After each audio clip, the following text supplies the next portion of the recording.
రెండవ లక్షణం చూడండి, చదవండి. వారు నిరుపేదలైనను వారి దాతృత్వము బహుగా విస్తరించెను. చాలమ్మా, దేవునికి స్తోత్రం. మాసిదోనియా సంఘములో ఉన్నటువంటి రెండవ విశిష్టత, హల్లెలూయా, వారెవరట? నిరుపేదలు. పేదలు వేరు, నిరుపేదలు వేరు. మనం ఎవరము? ఏమండి? అది పేదలు అంటారేమో, చెప్దాం మీ సంగతి అని అనుకున్నా. కల కన్నాను, నా కలంతా యాసిడ్ పోసి తగలేసేసారు. వెనకాల అన్నారు ఎవరు, మొత్తానికి పేదోళమండి. దేవునికి స్తోత్రం. మన సెప్టెంబర్ మాసంలో రాజా గారిని తీసుకొచ్చాం.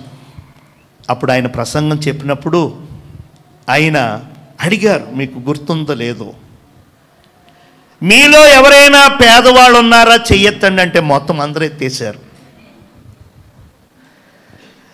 నేను కూడా ఎత్తేస్తానికి రెడీగా ఉన్నాను. నా బాధలు నాకున్నాయి కదమ్మా.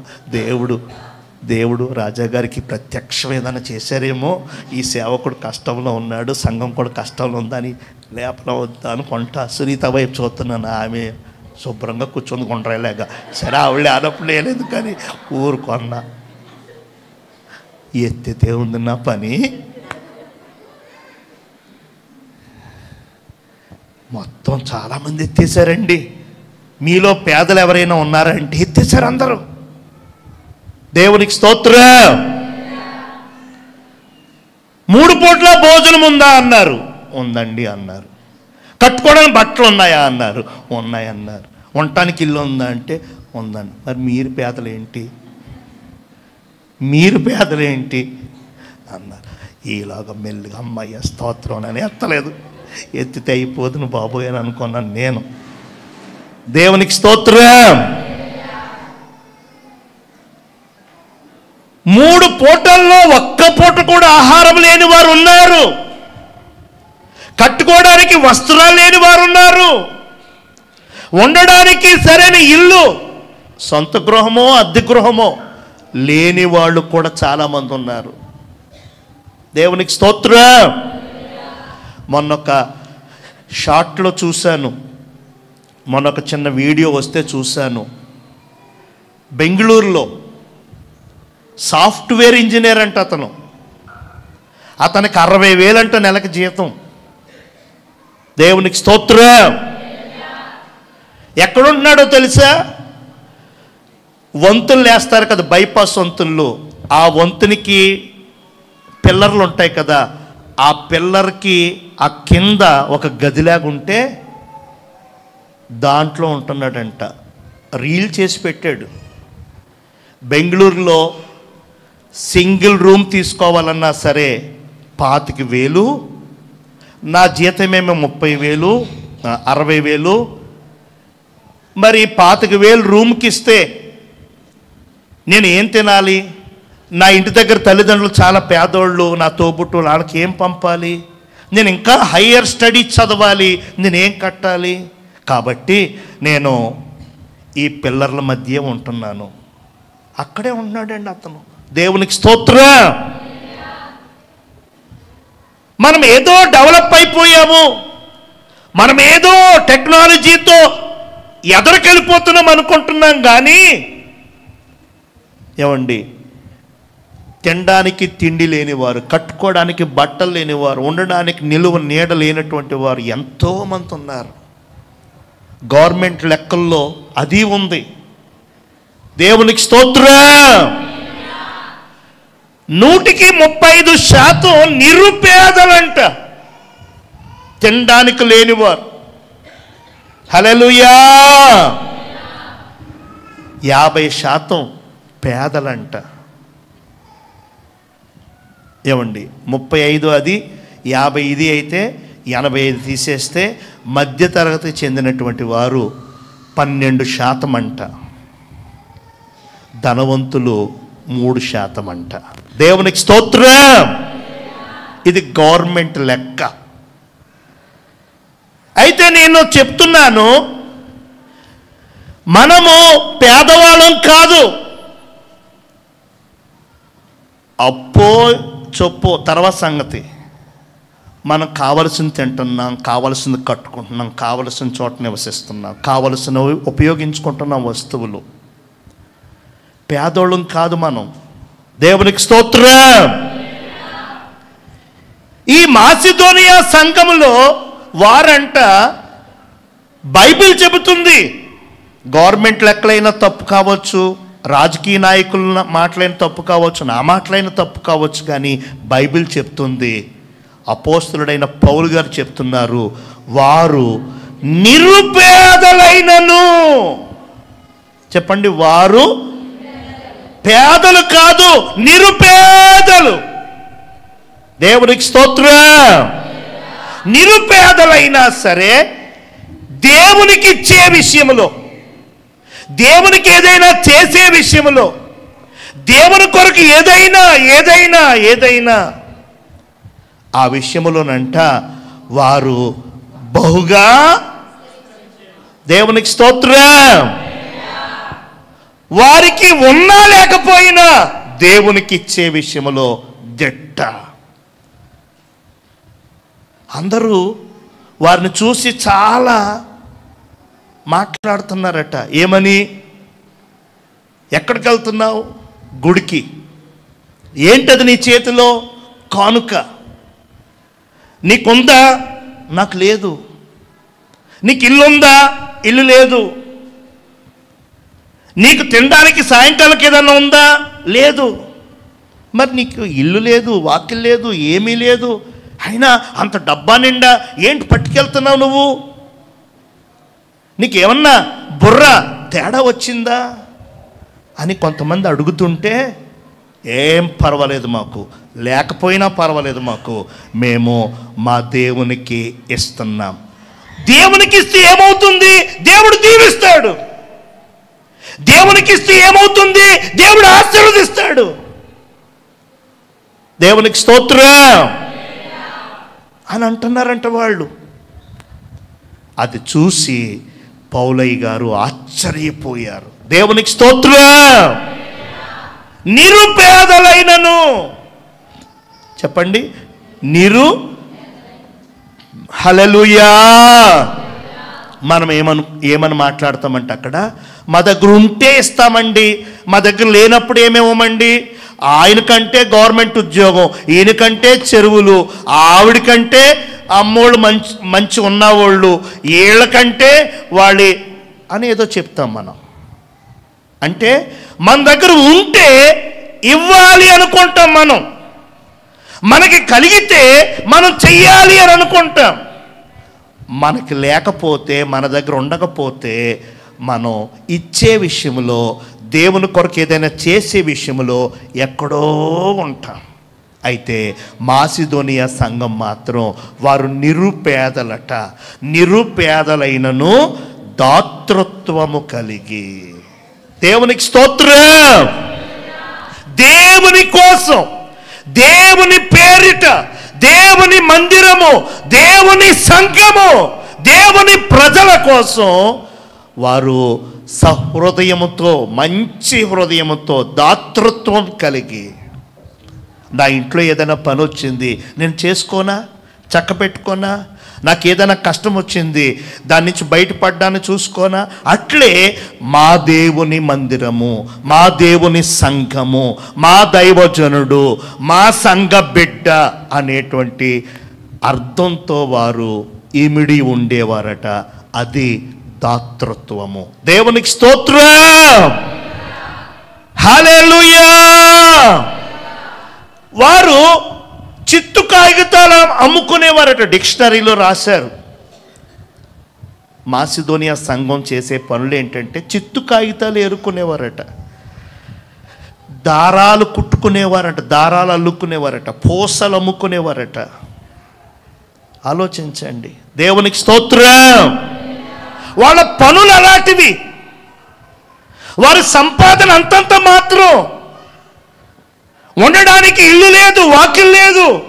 అలాంటి వారు దేవుని విషయములో, సంఘము విషయములో, సేవకుని విషయములో వారు దాతృత్వం కలిగి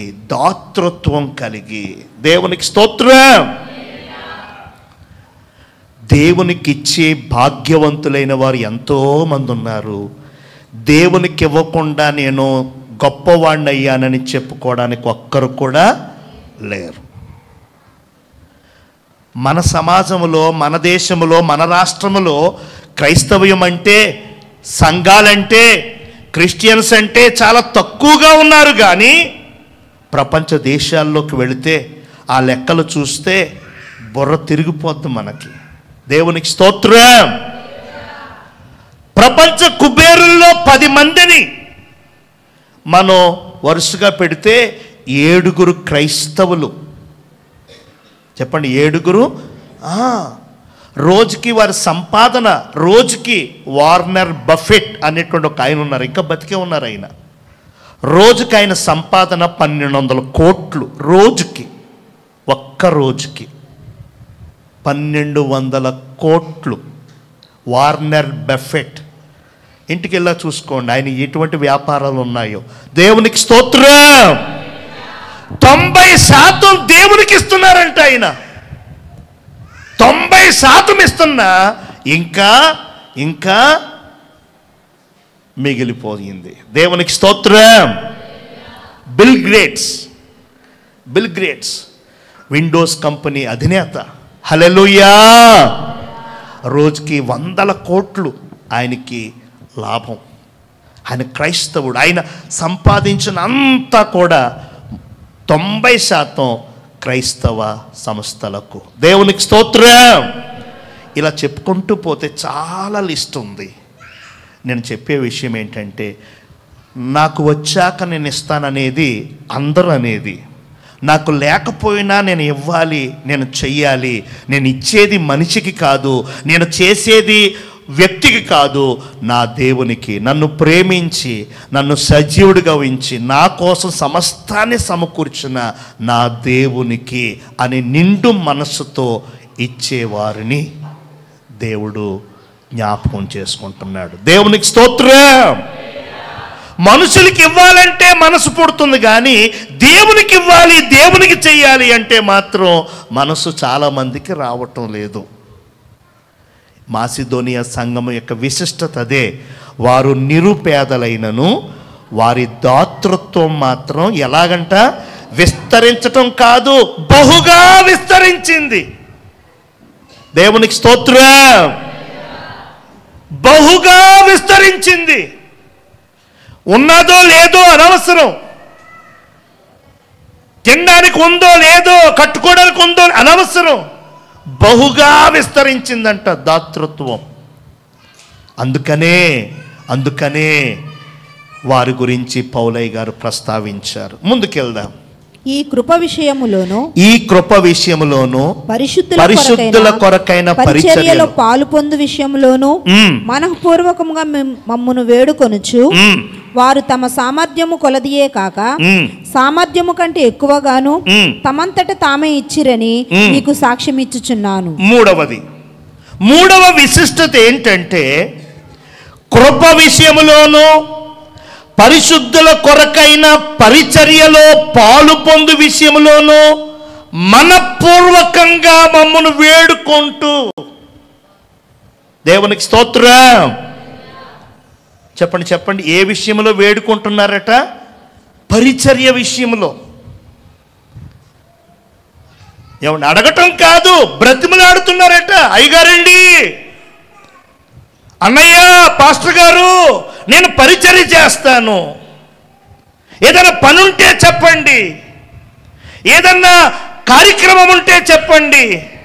దేవునికి స్తోత్రం. వేడుకుంటున్నారట. మనం దానికి రివర్స్. చెప్పండి, మనం దేనికి వేడుకుంటామంటే, అన్నయ్య ఒక్క పాట ఇయ్యి అన్నయ్య, ఒక్క బైబిల్ పాఠం ఇయ్యి అన్నయ్య, సాక్ష్యానికి టైం ఇయ్యి, చెప్పేయమంటే అబ్బాయి ఇప్పుడు కాదు, అందరు రావాలంట. అందరూ వచ్చాక వాళ్ళ ప్యానల్ తీయాలి.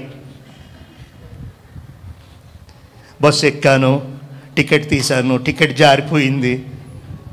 మెట్లు దిగేటప్పుడు బ్యాగ్ వదిలేశాను. ఆటో ఎక్కాను, ఆటో వాడు దొంగోళ్ళ చూశాను ఇంకా. ఇది సాక్ష్యం. ఇంకా అందరు నెత్తినోరు బాదుకుంటారు, ఎవరు రీడా, ఎవరు ఈవిడా. ఇది సాక్ష్యమా? సాక్ష్యం అంటే కంటెంట్ ఏంటి? దేవుడు నీకేం చేశాడు? నువ్వు బస్సు ఎక్కావో, విమానం ఎక్క, అవన్నీ ఎందుకు అవన్నీ? దేవునికి స్తోత్రం. విషయం లేదు, సమయాన్ని పాడు చేయటం. సాక్ష్యానికి సమయం, వాక్యానికి సమయం, పాటకి సమయం. దేవునికి స్తోత్రం. పరిచర్య చేయడం కోసం ఎవరు అడగటం లేదు. ఆ మాసిదోనియా సంఘం అంట పరిచర్య చేసే విషయంలో మనపూర్వకంగా వేడుకుంటున్నారట, బ్రతిమలాడుతున్నారట. నాకేదైనా పని ఇవ్వనియా, మాకేదైనా పని ఇవ్వనియా. దేవునికి స్తోత్రం. హల్లెలూయా. వారమంతా నెలంతా మీ ఇంటికి, మీ వారికి, మీ పిల్లలకి చాకరీ చేసుకుంటావు. మరి కనీసం నెలలో ఒకసారి, వారంలో ఒకసారి దేవుని మందిరములో ఒక చిన్న పని, దేవుని సంఘములో ఒక చిన్న పరిచర్య. దేవునికి స్తోత్రం. హల్లెలూయా. చేస్తే అది ఎంత దీవెనండి. నేను చాలాసార్లు చెప్తాను, మరలా చెప్తున్నాను. నేను ఒకేసారి అయ్యగారికి అల్లుడుగా పరిచర్యకి అయ్యగారు తర్వాత ఆ స్థానములో నేను నిలబడ్డాను అని అంటే కేవలం నేను పరిచర్య చేసే ఈ స్థాయికి వచ్చాను. పరిచర్య చేసే వచ్చాను.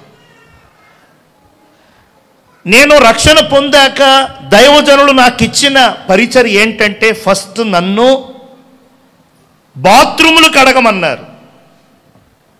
ఒక 5-6 నెలలు కడిగాను. ఆ తర్వాత చెప్పులు స్టాండ్లో నిలబడమన్నారు. ఇంజనీరింగ్ చదువుతున్నాను నేను. అందరూ వచ్చి చెప్పులు తీసి అక్కడ పెడతారు. అవి తీసుకొని ఆ గూట్లో పెట్టి, గూట్లో నెంబర్ ఉంటుంది, ఆ నెంబర్ వాళ్ళకి ఇస్తాం.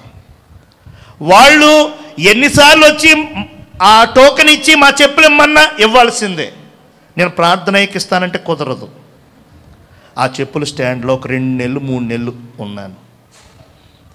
ఆ తర్వాత నన్ను మందిరం తుడిచే పని, చాపలు వేసే పని ఇచ్చారు.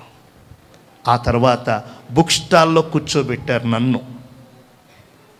ఆ తర్వాత పాస్టర్ గారు వెళ్ళే కారు తోడమన్నారు, జీప్ తోడమన్నారు, కడగమన్నారు.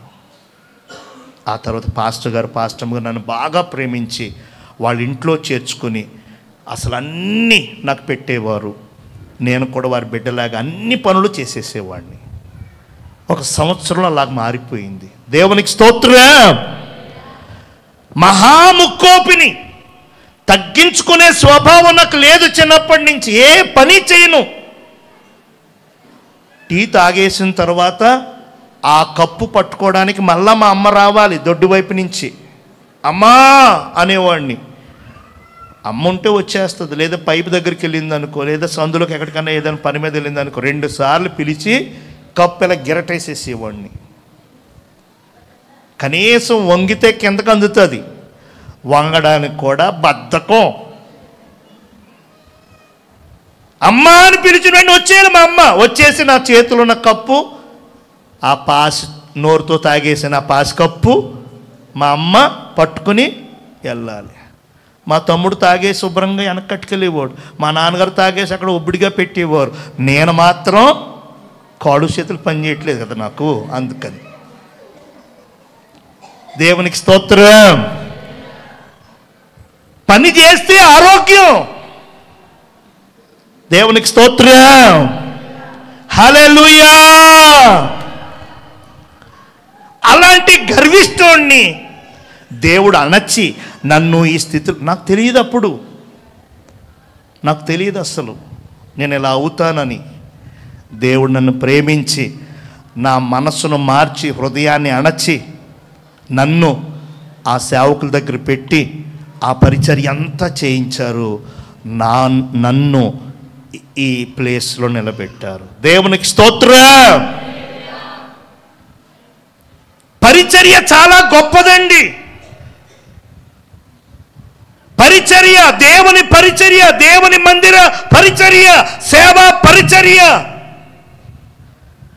అది చీప్గా చూడొద్దండి. గతి లేక మతి లేక చేస్తున్నారు వీళ్ళు. వడ్డించే వాళ్ళని చూసి, అవన్నీ కాగితాలు ఎత్తేవాడిని చూసి, ఇస్తర్లు తీసేవాడిని చూసి ఓహో అని చిన్నగా చూడకండి. అది చాలా గొప్ప పరిచర్య. దేవునికి స్తోత్రం. హల్లెలూయా. మన ఆత్మీయ తండ్రి గారు కూడా మొదట్లో తినేసిన వాళ్ళ విస్తర్లు ఎత్తేవారు. మీకు తెలుసో తెలీదో, మీ విస్తర్లు తీది అలాగ ఉంచండి అని అయ్యగారు ఎత్తేవారు. అప్పుడు తక్కువ మంది పరిచారకులు. దేవునికి స్తోత్రం. సాంబార్ వడ్డించేవారు. ఈ రైస్ ఇవన్నీ బరువుగా ఉంటాయని చెప్పి సాంబార్ మాత్రం వడ్డించేవారు అయ్యగారు. పరిచర్య అంత గొప్పదండి. గిల్టీగా ఫీల్ అవ్వద్దండి ఆ పరిచర్య చేసేవాళ్ళు. అది గొప్ప కృప. ఆ పరిచర్య చేసేవారిని మనం చిన్న చూపుగా చూసేమో, జాగ్రత్త. దేవునికి స్తోత్రం. పరిచర్య విషయంలో వారు ఏం చేశారట? మమ్ముని వేడుకొన్నారట. దీంట్లో ఇంకోటి ఏముందంటే, వారు తమ సామర్థ్యము కొలదయే కాక సామర్థ్యము కంటే, ఇది 4వది. దేవునికి స్తోత్రం. 4వదండి. వారి సామర్థ్యం ఏంటి? సామర్థ్యం మట్టుకు కాక సామర్థ్యము కంటే ఎక్కువగా. దేవునికి స్తోత్రం. నేను ఒక 20 కేజీలు మోయగలను బరువు. 25 కేజీలు అయితే మోయలేను. నా సామర్థ్యం 20 లోపే. 20 కేజీలు అయితే ఈజీగా ఇక్కడి నుంచి అక్కడికి, అక్కడి నుంచి ఇక్కడికి పట్టుకెళ్ళగలను. 20 కంటే ఎక్కువ అనుకోండి, నా వల్ల అవ్వదు. దేవునికి స్తోత్రం. సామర్థ్యం, నా సామర్థ్యం అది. ఇక్కడ వీరంట, ఈ మాసిదోనియా సంఘం వారంట, వారి సామర్థ్యము కంటే ఎక్కువగా తమంతట తామే, దేవునికి స్తోత్రం, బలవంతంగా కాదు, పేరు చెబుతారని కాదు, పొగుడుతారని కాదు. హల్లెలూయా. అది పనైనా, కానుకైనా, అర్పణైనా, పరిచర్య అయినా, ఇంకోటైనా వారి స్థాయికి మించి, వారి పరిధికి మించి, మనం పరిధిలోనే చూసుకుంటామన్నీ. నా స్థాయి ఇది, నా సామర్థ్యం ఇది, నేను భరించగలది ఇదేది, కనుక ఇంతలోనే ఇస్తాను, ఇంతలోనే చేస్తాను. వారట వారి సామర్థ్యము కంటే మించి, వారి శక్తి కంటే మించి పరిచర్య. దేవునికి స్తోత్రం. వారు భరించలేకపోయినా, తట్టుకోలేకపోయినా, వారి వల్ల కాకపోయినా దేవుని కోసం చేసేవారని సాక్ష్యమిస్తున్నారండి పౌలు గారు. హల్లెలూయా. ఆ తర్వాత 5వది, ఇదియుగాక మొదట ప్రభువునకును దేవుని చిత్తము వలన మాకును తమ్మును తామే అప్పగించుకొనిరి, ఇంతగా చేయుదురని మేము అనుకొనలేదు. అబ్బా, దేవునికి స్తోత్రం చెప్పండి. మొదట ప్రభువునకు చెప్పండి, మొదట ప్రభువునకు, ఆ తర్వాత దేవుని చిత్తం వలన మాకు. దేవునికి స్తోత్రం. ప్రభువుకి అప్పగించుకోమంటే అప్పగించుకుంటాం కానీ అయ్యగారు మీకెందుకు అప్పగించుకోవాలి? మేము దేవునికి తప్ప ఏ నరుడికి భయపడము, మేము దేవునికి తప్ప అసలు ఎవడికి జడము అంటూ ఉంటారు కొంతమంది. మాటలు భలే స్టైల్గా అంటూ ఉంటారండి. దేవునికి స్తోత్రం. నిజమే, దేవునికి అప్పగించుకోవడం, దేవునికి భయపడడం, దేవునికి వినయ విధేయతలు చూపడం, దేవుని పట్ల శ్రద్ధాశక్తులు వహించటం మంచి విషయమే. దేవుని తర్వాత స్థానం ఎవరిదో తెలుసా? దైవజనుడిది. దేవునికి స్తోత్రం. ఆ దైవజనుడి కన్నీరు, ఆ దైవజనుడి ప్రయాస, ఆ దైవజనుడి పరిచర్య వలనే కదా ఆత్మలో వర్ధిల్లుతున్నారు, కృపను అనుభవించుచున్నారు, దేవుని ఆశీర్వాదాలు సంపాదించుకుంటున్నారు. హల్లెలూయా. కాబట్టి దేవుని తర్వాత స్థానం దైవజనుడిది. దేవునికి స్తోత్రం. ఇక్కడ అంటున్నాడు, ఇక్కడ పౌలు గారు మొదట ప్రభువుకి అప్పగించుకున్నారు, తర్వాత మాకు అప్పగించుకున్నారు. దేవుని వలన. దేవునికి స్తోత్రం చెప్పండి. హల్లెలూయా. అప్పగించుకోవడం. నేను మొన్న మధ్య ఒక ఆర్టికల్ చదివాను, దైవజనులు యేసన్న గారు రాసింది. ఆ రోజుల్లోనంట టెలిఫోన్లు లేవు,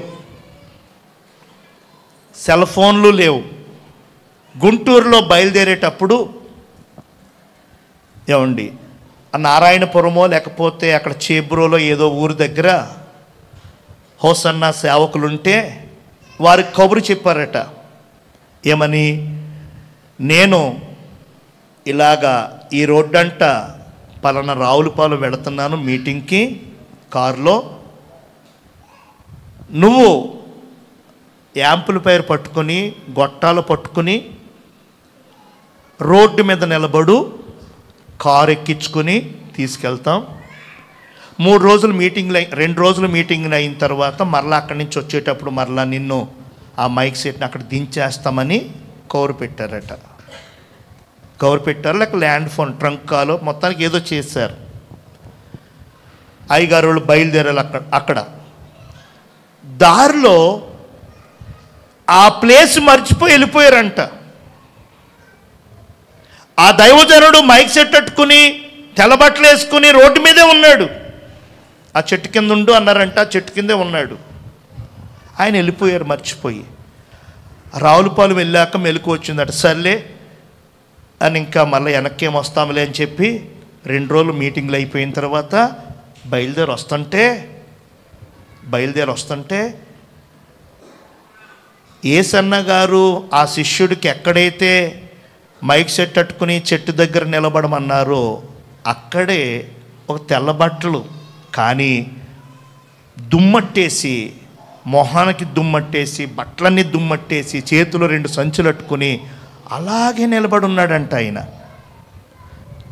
ఆగి యేసన్న గారు విస్తుపోయారంట. రే, నేను మర్చిపోయి వెళ్ళిపోయాను కదా, పోనీలే అది అయిపోయింది కదా, వెళ్ళిపోవచ్చు కదా అంటే ఆయన అన్నాడంట, మీరు ఇక్కడ నిలబడమన్నారు కదండి.